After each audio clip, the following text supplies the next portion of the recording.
Napelekwa Nairobi. Tunakuombea madam. Tunakuombea. Don't worry, hii tutapigana hadi mwisho. Hii ndio serikali nilipigania. Inanishika sasa.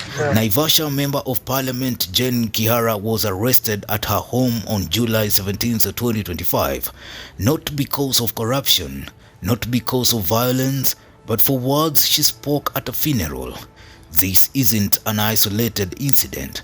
She's one of the many leaders now facing legal action for criticizing the Ruto administration, and the law being used to arrest them declared unconstitutional almost a decade ago. Hadi mwisho.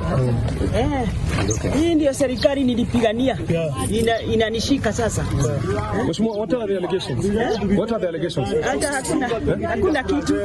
Wananiambia ati wanafikiria kuna habari niko naye naweza kusaidia hao na investigation. Kwa hivyo sijui nashikiwa nini na sijui ni information gani wanasema naweza kuwasaidia. Kufikiria. Why did they not do it here? Why did they not do it here? Imesemekana summon nilitoka Nairobi.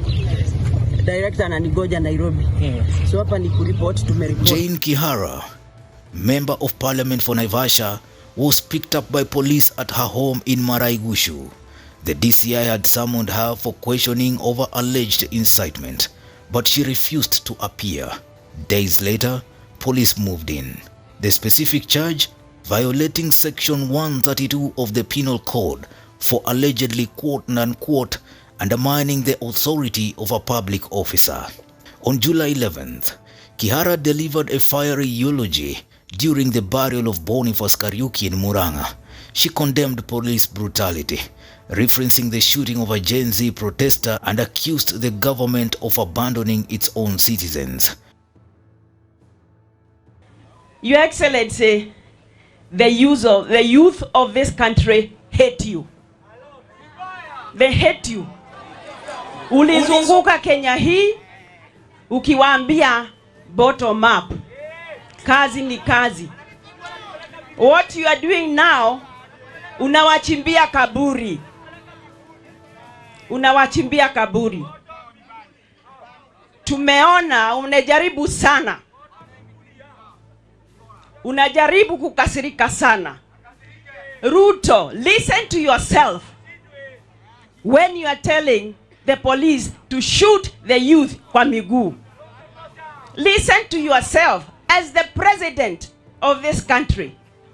Her statements echoed frustrations many Kenyans share, especially as the country faces an economic downturn, youth-led protests, and widespread state crackdowns. Kihara was summoned to appear on July 14th. She called the summons unconstitutional and politically motivated. Instead of complying, she went public, arguing that Section 132 had already been annulled by the High Court in Robert Alai versus Attorney General back in 2016. The ruling had found Section 132 to be vague and a threat to free expression. But as this case shows, the law is still being used selectively. This isn't just about a single MP. There is a pattern. Section 132 has become a tool, not of justice, but of political control, many argue. It allows police to arrest people for what they say, even when courts have ruled it illegal to do so. Despite the 2016 judgment, Kihara and others like her are being processed under a law that technically shouldn't even exist. And she's not alone. In recent months, a growing list of anti-government figures have faced similar fates. Politicians, activists, content creators, all accused of incitement or undermining authority. These arrests don't just silence individuals, they send a message to everyone watching. Criticism comes at a cost. Wacha tuendelee. So what happened to the report that your lawyers had said the clause was scrapped off in 2016? They brought another one after that. So what is it? It was fish finding. Wanatafuta ni gani inanifaa. They are not sure what I did. Do you think wananipeleka na hii alafu wanasema sio hii, sasa ni hii. Do you think this has anything to do with political affiliations? This, of course, what can it be? Mimi sijaingia police station maisha yangu yote, sijaandikwa kwa hiyo kitabu. Na mimi si pastor. Ile nasafanyanga ni siasa. So wachani twende tukasikie mbele. So what do you tell your Naivasha people? Well, to be firm. Na tuombe na tuseme ni one term. Let's look at others.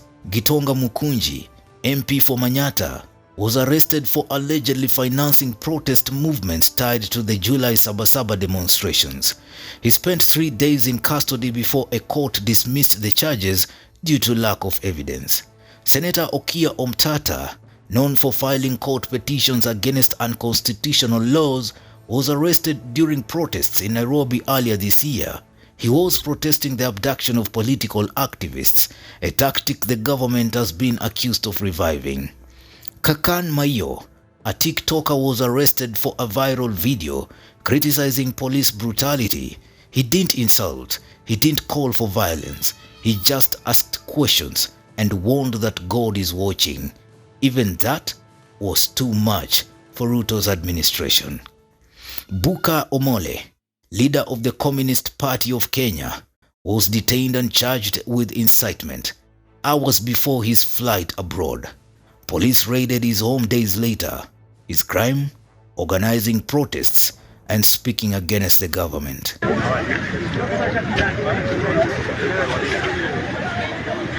Is this crackdown about justice? Or it is about consolidating power, about making criticism dangerous, whether you're a politician, a student, or just someone with a phone and an opinion?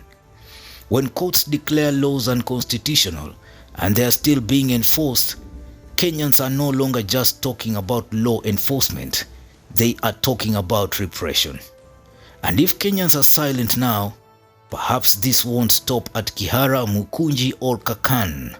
It will come for more voices.